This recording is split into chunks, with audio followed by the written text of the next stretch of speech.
If you've ever been using your Zoom F3 and using just a single mic, say something like a shotgun mic, but you want to be able to hear the sound in both ears on it, you have to make some setting changes on here.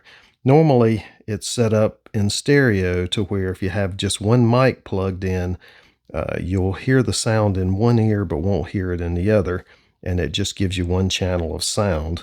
So what you want to do if you want to be able to monitor it in both ears and hear it in both channels, or when you're doing your editing, you want two files that are two separate files that have a left and right sound to it with it, but still using a mono mic. You have to make a setting change here. So what you do is you just go into the menu, scroll down to recording, hit recording,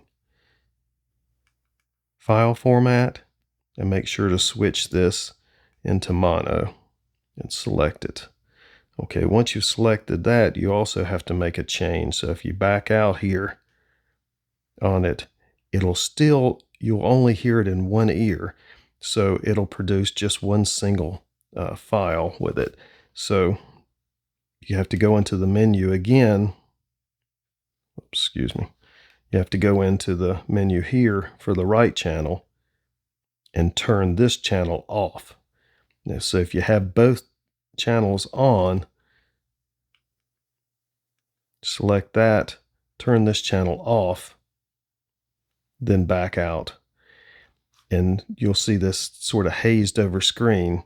So when you see that, that will actually produce the sound from this left mic into both channels. So you can monitor it, your headphones with left and right side on it, and you'll get two separate channels. So your files will come out as a left and a right file instead of one single file. So it'll save you in editing if you just leave it the other way. When you drop it in your editing file, you're going to have to double that file and drag it to the right channel also. Whereas this way, you'll have that single mono, but it'll come out in your left and right speaker on it. And you won't have the extra step in editing with it. So that allows you just with a single mic to be able to monitor it, and you'll hear it in the left and right ear when you're working with it. So if this helps you out at all, please like and subscribe. Thanks for watching.